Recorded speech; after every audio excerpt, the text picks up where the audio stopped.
नमस्कार दोस्तों, smart study with RJ में आपका स्वागत है। आज के इस अध्याय में हम लोग गुप्त एवं हर्षवर्धन का काल का अध्ययन करेंगे, जो कि एसएससी, रेलवे, बैंक, पेट्रोल सी जैसे प्रतियोगी परीक्षाओं में बहुत ही लाभदायक है। आइए समय बर्बाद ना करते हुए हम अपनी क्लास शुरू करते हैं।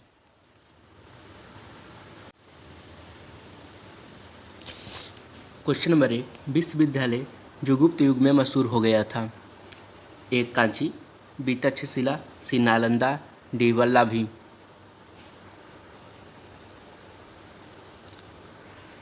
इसका सही आंसर सी नालंदा।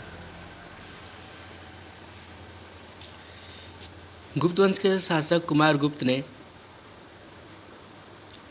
कौन? महेंद्रादित्य ने नालंदा विश्वविद्यालय की स्थापना की थी। यह विश्वविद्यालय बौद्ध धर्म की शिक्षा के लिए प्रसिद्ध था। इसे ऑक्सफोर्ड ऑफ महायान बौद्ध कहा जाता है। बख्तियार खिलजी ने इसे लूटा और इसके पुस्तकालय में आग लगा दिया, जो भारतीय इतिहास के अमूल्य धरोहर थे। क्वेश्चन नंबर 2, बाणभट्ट किस सम्राट का दरबारी कवि था? ए विक्रमादित्य, बी कुमारगुप्त, सी हर्षवर्धन, डी कनिष्क।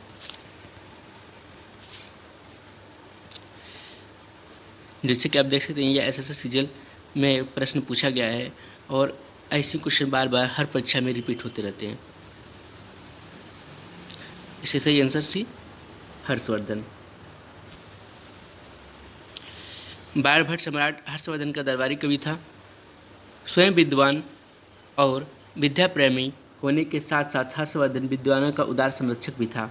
बाणभट्ट ने हर्षचरित और कादंबरी की रचना की थी। क्वेश्चन नंबर 3, ये बहुत ही इंपॉर्टेंट क्वेश्चन है। भारत का नेपोलियन किसे कहा जाता है? ए चंद्रगुप्त मौर्य, बी समुद्रगुप्त, सी चंद्रगुप्त प्रथम, डी हर्षवर्धन। इसका सही आंसर बी समुद्रगुप्त। ये इतना इंपॉर्टेंट क्वेश्चन है कि ये एसएससी, सीपीयू, एसआई, एलडीसी और अन्य सारी परीक्षाओं में जिस परीक्षा को देखेंगे इस पूछा ही जाता है, इसलिए ये क्वेश्चन को अच्छे से रट जाए। समुद्रगुप्त गुप्त राजवंश का राजा था। इसका कार्यकाल 355 ईस्वी से 376 ईस्वी तक रहा। समुद्रगुप्त भारतवर्ष का महान शासक था, जो अपने जीवन काल में कभी भी पराजित नहीं हुआ। क्वेश्चन नंबर 4, नालंदा विश्वविद्यालय का नालंदा विश्वविद्यालय अध्ययन का महान केंद्र विशेषतः इनमें से कौन सा ऑप्शन सही है? बौद्ध धर्म का, जैन धर्म का, वैष्णव धर्म का, तंत्र मंत्र का। इसका सही आंसर ए बौद्ध धर्म का। नालंदा विश्वविद्यालय एक महान शिक्षा का केंद्र रहा, लेकिन बौद्ध धर्म के अध्ययन के संदर्भ में इस विश्वविद्यालय की विशेषता ख्याति थी। इस विश्वविद्यालय को ऑक्सफोर्ड ऑफ महायान बौद्ध कहा जाता है। बौद्ध धर्म के बारे में अधिक जानकारी प्राप्त करने के लिए ही चीनी यात्री फाहियान चंद्रगुप्त द्वितीय के काल में, हेनसांग हर्षवर्धन के काल में इस सिंह आदि भारत आए थे।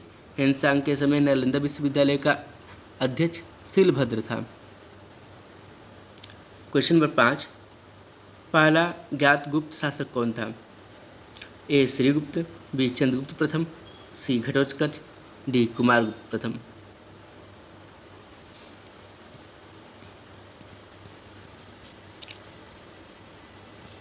इसका सही answer A Srigupta.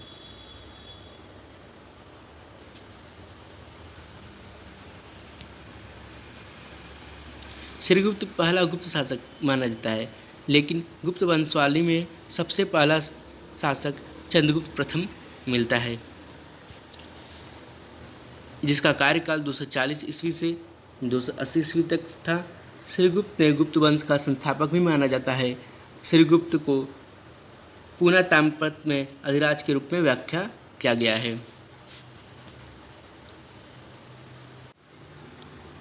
Question number 6, किसकी उपलब्धि को इलाहाबाद शिलालेखों में वर्णन किया गया है? A Chandragupta Maurya, B Samudragupta, C Vikramaditya, D Skandagupta. Correct answer B Samudragupta. Allahabad शिलालेख को प्रयाग प्रशस्ति के नाम से भी जाना जाता है। इसकी रचना हरिशेर ने की थी। प्रयाग प्रशस्ति में समुद्रगुप्त के 100 युद्धों का नायक भी कहा गया है। प्रयाग प्रशस्ति ब्राह्मी लिपि में विशुद्ध संस्कृत भाषा में लिखा हुआ है।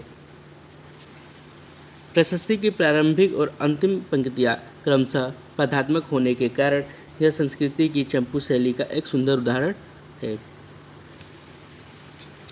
क्वेश्चन नंबर 7, किस गुप्त शासक के कार्यकाल में चीनी यात्री भारत आया? ए चंद्रगुप्त प्रथम, बी समुद्रगुप्त, सी चंद्रगुप्त द्वितीय, डी कुमारगुप्त। इसका सही आंसर सी चंद्रगुप्त द्वितीय। फाहियान एक चीनी यात्री था जो भारत में चंद्रगुप्त द्वितीय के शासनकाल में भारत आया। वह बौद्ध धर्म का अनुयायी था। फाहियान 399 ईस्वी से 414 ईस्वी तक भारत के विभिन्न स्थानों का भ्रमण किया। फाहियान ने 15 वर्ष के भारत भ्रमण में गांधार, तक्षशिला, पेशावर आदि स्थानों का भ्रमण किया। इससे इस समय की सुव्यवस्था, समृद्धि, सहिष्णुता आदि की जानकारी प्राप्त होती है। क्वेश्चन नंबर 8,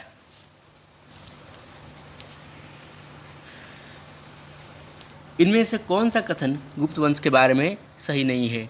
ए, वे मुख्यतः भारत के उत्तर और मध्य क्षेत्र में शासन करते थे। बी, विशेषतः शासक वंशागत ही होता था और उत्तराधिकारी हमेशा बड़ा पुत्र होता था।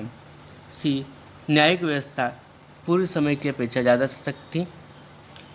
डी, भूकर ज़्यादा था और व्यापार एवं वाणिज्यिक कर कम था।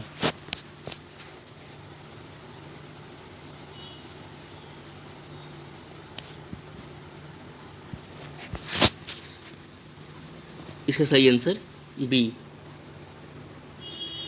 जो कथन है शासक वंशागत ही होता था और उत्तराधिकारी हमेशा बड़ा पुत्र होता था, गलत है। आइए इसके बारे में हम विस्तार से पढ़ते हैं। यद्यपि उत्तराधिकारी बड़े पुत्र को बनाया जाता था, परंतु कभी कभी विद्वानों और सलाहकारों के द्वारा भी उत्तराधिकारी चुना जाता था। क्वेश्चन नंबर 9,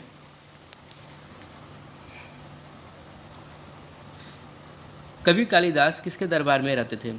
ए Chandragupta Maurya, B Samudragupta, C Vikramaditya, D हर्ष। इसका सही आंसर सी चंद्रगुप्त विक्रमादित्य। कवि कालिदास संस्कृत भाषा के महान कवि और नाटककार थे। कालिदास चंद्रगुप्त विक्रमादित्य के नवरत्नों में से एक थे। कालिदास के प्रमुख काव्य ग्रंथ रघुवंशम, कुमार संभव, मेघदूतम, ऋतुसंहारम एवं नाटक अभिज्ञान शकुंतलम, मालविकाग्निमित्रम,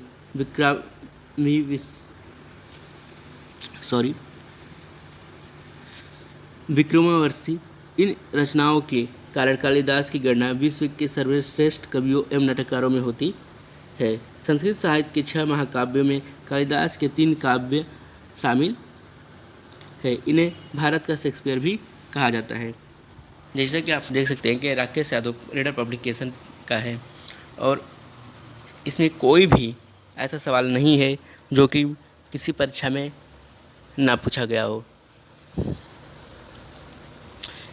इसलिए आप जो भी पढ़ें मन से पढ़ें और हर एक सवाल को कंटेस्ट करने की कोशिश करें। और जैसा कि हम बता रहे हैं कि प्रत्येक क्वेश्चन कराने के बाद हम इसकी व्याख्या कर रहे हैं, तो व्याख्या को भी अच्छे से सुने, क्योंकि व्याख्या से बहुत सारे क्वेश्चन घुमाकर पूछा जा सकता है और पूछा जाता भी है। चलिए, क्वेश्चन नंबर 10, सबसे प्राचीन विश्वविद्यालय है? ए गांधार, बी कन्नौज, सी नालंदा, डी वैशाली। इसका सही आंसर सी नालंदा। नालंदा विश्व प्राचीन विश्वविद्यालय था। नालंदा विश्वविद्यालय की ख्याति पूरे विश्व में दूर तक फैली हुई थी।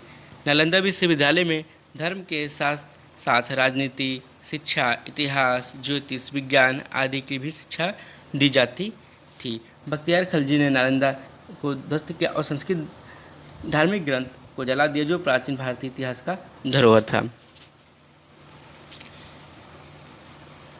क्वेश्चन नंबर 11, हर्ष का दरबारी कवि कौन था? ए बानी, बी रवि कीर्ति, सी बाणभट्ट, डी विष्णु शर्मा।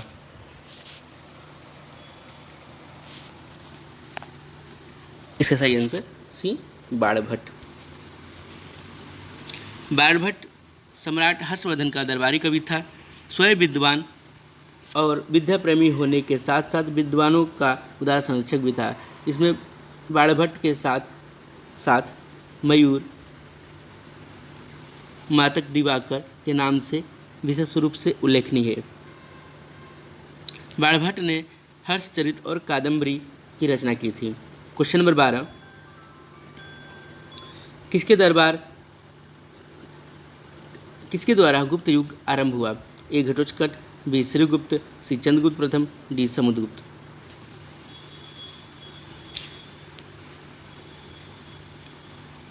इसका सही आंसर बी श्रीगुप्त। श्रीगुप्त को गुप्त वंश का संस्थापक एवं पहला शासक माना जाता है। इनका शासन 240 ईस्वी से 250 ईस्वी तक रहा। श्रीगुप्त को पूरा ताम्रपत्र में अधिराज की व्याख्या के रूप में वर्णित किया गया है।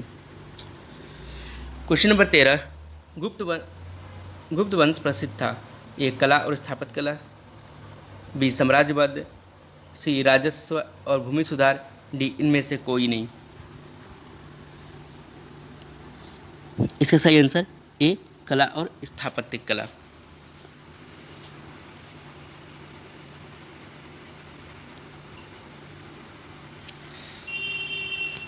गुप्त वंश का शासन भारतीय इतिहास का स्वर्णकाल कहा जाता है।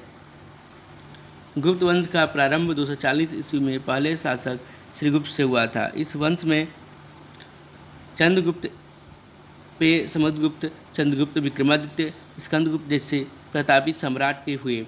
चंद्रगुप्त द्वितीय एक महान सम्राट था जिसके काल में भारत में विद्या, शिक्षा, संस्कृति, विज्ञान, कला एवं निर्माण कला में अभूतपूर्व प्रगति की। धन्य धान्य से भरपूर यह देश सोने की चिड़िया कहा जाने लगा।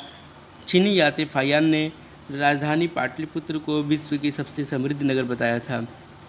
चंद्रगुप्त द्वितीय के काल में देवगढ़ को दशावतार मंदिर का निर्माण का केंद्र बताया। इनके शासनकाल में नवरत्न थे जो अपनी कलाओं में निपुण थे। क्वेश्चन नंबर 14, अंतिम बौद्ध शासक जो संस्कृत का महान विद्वान एवं लेखक था वो कौन था?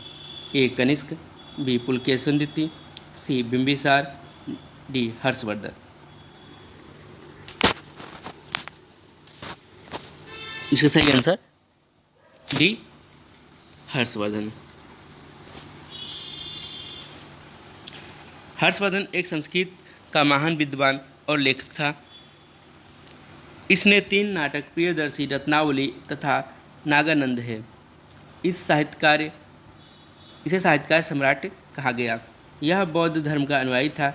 हर्ष ने कश्मीर शासक से बुद्ध के दंत अवशेष बलपूर्वक प्राप्त किए थे। महायान बौद्ध धर्म का संरक्षक था।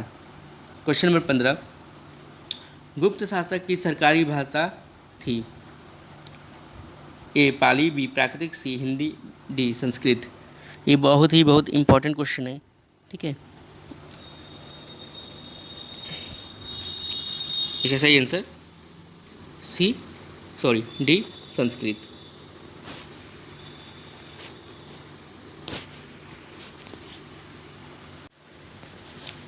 आइए प्रश्न नंबर 16 पर चलते हैं हम लोग।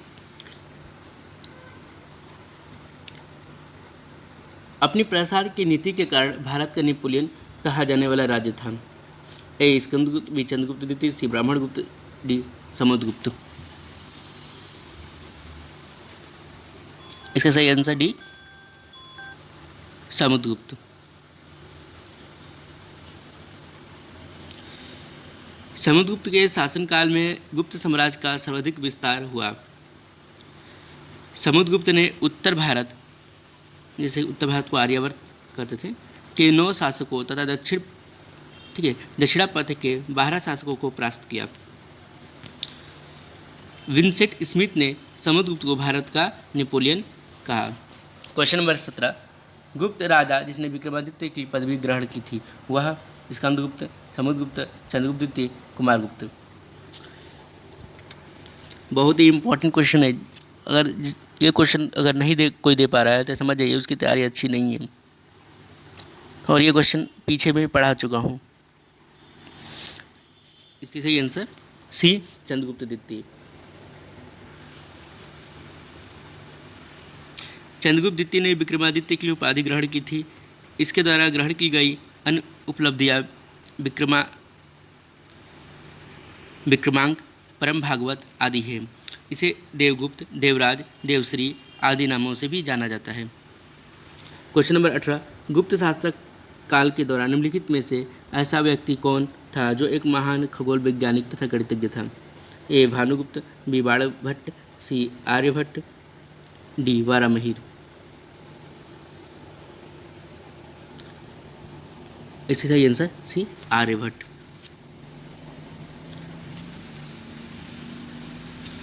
आर्यभट्ट एक प्रसिद्ध गणितज्ञ खगोल शास्त्री था। यह चंद्रगुप्त द्वितीय के समकालीन था। इसने 10 गीतिका आर्यभट्टी ग्रंथों की रचना की और पाई के मान को अधिक सुनिश्चित किया। इन्होंने ही सबसे पहले बताया कि पृथ्वी अपनी धुरी पर घूमती है। भारत का पहला उपग्रह का नाम इन्हीं के नाम पर आर्यभट्ट 19 अप्रैल 1975 रखा गया था। क्वेश्चन नंबर 19, निम्नलिखित में से गुप्त वंश का वह राजा कौन था जिसने हुड़ों को भारत में आक्रमण करने से रोका? ए कुमारगुप्त, बी समुद्रगुप्त, सी स्कंदगुप्त, डी चंद्रगुप्त। इसका सही आंसर सी, स्कंदगुप्त। गुप्त सम्राट स्कंदगुप्त ने हुड़ों को आक्रमण को रोका।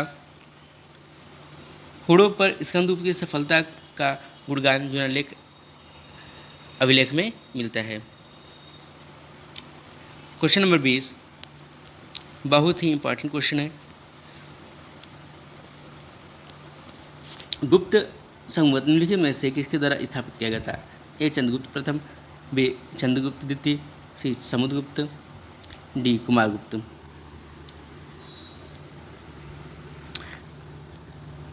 इसका सही आंसर ए चंद्रगुप्त प्रथम। चंद्रगुप्त प्रथम ने ही गुप्त संवत का आरंभ करवाया। चंद्रगुप्त प्रथम ने ही गुप्त संवत 319 से 20 प्रारंभ किया। गुप्त संवत तथा शक संवत के बीच 241 वर्षों का अंतर है। क्वेश्चन नंबर 21, गुप्त काल में किस धातु के सर्वाधिक सिक्के जारी किए? ए सोना, बी चांदी, सी तांबा, डी लोहा। इसका सही उत्तर कमेंट बॉक्स में दीजिए। ठीक है, इसका सही आंसर अब बताता हूँ, ए सोना।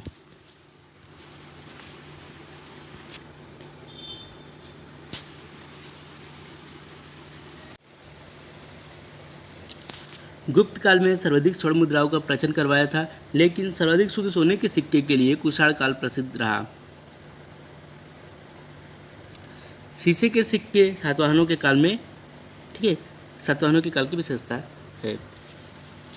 क्वेश्चन नंबर 22, बारहमाहीर क्या था? ए अंतरिक्ष यात्री, बी अंतरिक्ष shuttle, B power station, D खगोलक। इसका सही आंसर डी खगोलक।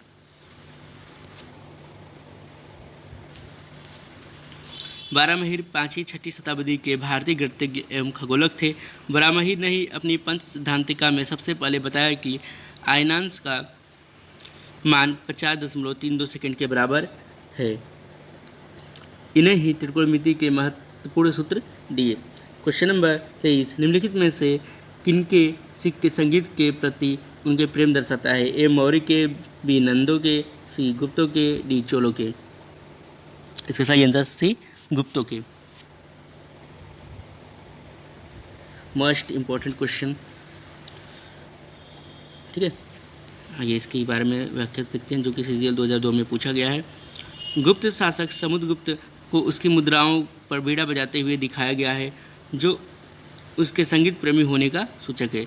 इसे कविराज की संज्ञा दी गई है। क्वेश्चन नंबर 24, शून्य के सिद्धांत का प्रतिपादन किसने किया? ए चरक, बी चाणक्य, सी आर्यभट्ट, डी वारामहिर। इसका सही आंसर सी आर्यभट्ट। शून्य के सिद्धांत का प्रतिपादन आर्यभट्ट ने किया था। शून्य का आविष्कारक माना जाता है आर्यभट्ट को ही। क्वेश्चन नंबर 25, लिच्छवी दायित्व किसे कहते हैं? ए चंद्रगुप्त प्रथम, बी स्कंदगुप्त, सी कुमारगुप्त, डी समुद्रगुप्त। इसका सही आंसर डी समुद्रगुप्त।